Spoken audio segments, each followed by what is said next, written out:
a este Consejo de Ministros descentralizado? ¿Qué importancia le das? ¿Percibes un camino de enmienda en todo esto o todavía no? En parte, ¿no? En parte creo que era importante que el Ejecutivo volviera o atendiera el que fue uno de los epicentros de la movilización social de las últimas semanas. Hubo un paro muy extenso de varios días que el gobierno desatendió y cuya primera reacción incluso fue de descalificar, como lo hizo el propio presidente, y creo que a ello obedece este gesto, esta necesidad de haber llevado a todo el gobierno ahí y que el propio presidente ya haya tenido que ofrecer disculpas al pueblo de Huancayo y a la región de Junín, que además, a lo que además se añade el simbolismo de que el propio partido de gobierno surge, ¿no? O viene de una trayectoria en esa región. Entonces creo que hay muchos puntos importantes en este Consejo de Ministros descentralizado y que de alguna manera lo que supongo el Ejecutivo buscaba hacer era bajarle un poco la intensidad al nivel de contención de movilización que hemos visto en los últimos días. ¿Te preocupa que el gesto solo se quede en gesto? Sin duda que ese es algo que pueda preocupar, no estoy seguro, creo que hubo cierta reacción negativa por parte de algunos de los que estuvieron presentes ahí. Hay poco también que pueda hacer el gobierno propiamente en términos de las medidas, de las propuestas que ha decidido llevarle a Huancayo, a Junín, en términos de esta idea de los monopolios. Hay ciertamente un contexto externo desfavorable en términos del precio del gas y que influye en la subida del precio de los alimentos, pero no sé si las medidas que se han tomado sean las más adecuadas y si no son simplemente unas medidas realmente de corto plazo y inefectivas probablemente. Omar, me preocupa en el fondo de toda esta crisis la institucionalidad democrática. Siento que el gobierno de alguna manera ha reforzado esta imagen un tanto errática de su manejo de gobierno y me preocupa el Congreso, que también su posicionamiento aparentemente oportunista, opositor, lo daña también. Entonces, ¿las instituciones dónde quedan en este juego? Sí, comparto esa preocupación contigo, Carlos, y creo que la ciudadanía también. Y si vemos las últimas encuestas, los niveles de aprobación de ambos poderes del Estado, incluso el Congreso peor visto, peor que el propio presidente, ¿no? Que el propio Ejecutivo. Y eso hace daño, ese nivel de poca confianza, de que no tengan legitimidad ante los ojos de la ciudadanía, estas instituciones que son las llamadas a conducir un poco el país. Es preocupante y puede llevar a que ante el conflicto, ante los problemas, busquemos formas alternativas de canalizarlos, ¿no? Y no necesariamente a través de las vías que están ahí formales para hacerlo. Omar, paradojas de la vida, a ver si a ti te parece tanto como a mí. La marcha de los sectores más conservadores o de derechas, más allá de los actos vandálicos, ¿no es cierto?, que se expresó durante la semana, contrasta con la marcha de hoy de las organizaciones de corte más social, el SUTEP, la CGTP. Percibí en la marcha de hoy un poco más, por supuesto, demanda, pero más alegría, orden, habían hecho la tarea organizativa, mientras que la semana lo que vi fue más desorden y espontaneidad. Sí, yo creo que lo has dicho bien. Creo que la gran marcha del martes, muy numerosa, fue principalmente espontánea y dada a raíz del hecho de que el propio gobierno había decidido emitir este decreto curioso de cerrar toda la ciudad. Y lo que hizo, bueno, básicamente le dio el tiempo y el espacio a las personas para movilizarse. Y como bien señalas, creo que hubo un gesto sobre todo espontáneo, carente de organización y sin una agenda, ¿no? Sin un liderazgo. No hubo un meeting, no hubo una concentración, no hubo mucho más. La gente simplemente empezó a caminar y a congregarse en distintos puntos de la ciudad con la idea de llegar al centro de Lima, pero no mucho más que eso. Lo que hemos visto hoy más bien es la tarea que normalmente podemos ver en sindicatos, en organizaciones de la sociedad civil que tienen muchos años y mucha experiencia en este tipo de actividades y probablemente con una propuesta, con una agenda, con una plataforma. Omar, me hace sentido el cierto hartazgo o el amplio hartazgo de ciertos sectores de la población respecto a su clase política. pero miro también a los sectores menos favorecidos, a los sectores populares e informales, por ejemplo, que tenían mucha fe en el presidente Castillo, que veían en él una referencia importante. Es un hombre como yo, la ha vivido como yo. ¿Crees que ahí hay profunda decepción o se podría corregir esto, Omar? Todo hace indicar que sí, ¿no? Si vemos las encuestas, donde más cae la aprobación al presidente Castillo es precisamente entre aquellos que votaron por él, entre las clases sociales, entre los lugares geográficos del país que más apoyaron al candidato Castillo. Y ahí es donde más ha bajado su aprobación. Creo que este elemento de la representación simbólica que bien destaca Carlos, el hecho de que haya llegado de manera histórica una persona que ha sido campesino, que ha sido rondero, que ha sido profesor de escuela rural, que haya llegado a la presidencia, creo que trajo consigo una carga histórica muy fuerte que en estos primeros 8 meses no ha podido validar el presidente. Claro.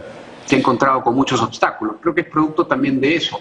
Pero lo que no estamos viendo hasta ahora, creo que también es importante decir, es que no hay una señal, como había dicho el propio presidente, de que hubiese una curva de aprendizaje, ¿no? Yo creo que solamente el nombramiento del ministro de Salud ya es un ejemplo de ello, ¿no? Omar, quiero contarte algo que acaba de ocurrir. El Congreso de la República ha aprobado la moción para solicitar la renuncia del presidente de la República. El congresista Amurús había presentado este proyecto. Yo pensé que durante el día se iba a discutir. No lo vi en el Pleno, al menos personalmente estuve atento y no lo vi, pero me acaban de decir por interno que esto ha ocurrido. No conozco en la historia política reciente un Congreso que le haya pedido a un presidente de la República, oiga, usted renuncie. ¿Qué te parece esto, Omar? Dos cosas, ¿no? Creo que no es la primera vez en este gobierno que sucede. Creo que la congresista Amurús ya ha, no sé si formalmente, pero ya ha hecho esta solicitud al presidente de que renuncie. Y creo que es muestra, obviamente, de la oposición más fuerte que tiene el presidente en el Congreso, pero también es muestra de la debilidad de esa propia oposición, que es incapaz de llevar a cabo esa acción por sus propias manos, lo que significaría llevar a cabo una vacancia. Y lo que lo obliga a hacer es hacer esta moción, que supongo es meramente declarativa, de solicitarle o pedirle encarecidamente, me imagino, al presidente de que dé un paso al costado, ¿no? Si hay precedentes, por ahí que con Toledo en algún momento se hizo este pedido de que el presidente dé un paso al costado a través de los medios de comunicación, si no me equivoco, pero no tan pronto, no desde el Congreso, ¿no? Y creo que refleja un poco también la debilidad del propio poder legislativo en su incapacidad también para hacer un buen control político, ¿no? Omar, y en tu lectura de la política del país, a un presidente que se le exige renunciar, por supuesto que tiene que hacer una lectura política del momento, pero esto lo encierra, lo enclaustra, lo pone en guardia o por el contrario lo asusta, lo hace más timorato, lo hace más débil. Yo creo que lo que le da es, legitima este discurso que hoy día mismo ha repetido en Huancayo respecto a que no lo dejan gobernar porque hay un Congreso obstruccionista que está pendiente más bien de la vacancia, ¿no? Y valida un poco ese mensaje. Creo que las cifras o la evidencia no lo respalda. En realidad el control político sí ha habido una moción de vacancia, ha tenido que ir el presidente una vez al Congreso, pero más allá de eso han sido solo 2 ministros de una larga lista de candidatos que han sido censurados. Creo que lo favorece un poco en el sentido de que le da la razón, en su visión de las cosas le daría la razón de que hay un Congreso que lo obstruye, y también creo que lo encajona un poco dentro de ese espacio ideológico, dentro de ese espacio político que está un poco encerrado, que es el de la lógica más de formar un círculo bastante pequeño, ¿no? Y no extender de repente los brazos hacia fuerzas políticas más de centro-izquierda, de centro, y que no necesariamente ayudan, ¿no? Mientras tengamos tanta polarización, por lo menos a ese nivel de la élite política, creo que dificulta más la llegada de consensos o de una agenda mínima. Seguro. Ahora, ¿te ha sorprendido, Omar, la diversidad de demandas? A mí en general no termina de sorprenderme escuchar demandas que pueden ser abiertamente ilegales y a un gobierno que las recoge y las pone en la mesa de negociación. Omar, digamos, ¿cómo el Estado de Derecho se defiende de la informalidad y de la ilegalidad si se pone a conversar con los que están fuera de la ley? De acuerdo, ese es uno de los grandes problemas que estamos viviendo en este momento, que es que junto con de repente ciertas demandas legítimas de parte de la población, se están colando también muchas demandas que están entre la ilegalidad y la informalidad. Ha sido el caso de los colectiveros, el caso creo que en parte casi le han cedido el control de la Sutran. Ya hemos visto un poco antes esto con el caso de la ATU, hay un proceso en marcha por ahí, o en otros espacios como la SUNEDU.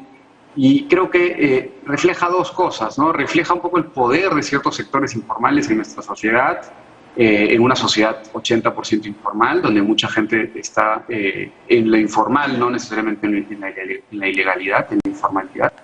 Pero también refleja algo que ya habíamos visto un poco en campaña. El propio presidente lo había dicho, no se le prestó mucha atención, me parece, pero estas invocaciones a cerrar la Defensoría del Pueblo, la SUTRAN, la ATU, la SUNEDU, creo que ya habían sido expresadas en campaña. Y finalmente el sistema político, no solo del lado del Ejecutivo, sino también hay mucha presencia de ello en el Congreso, refleja un poco las características de esta sociedad informal en la que vivimos y encuentra eco, ¿no?, en esos espacios.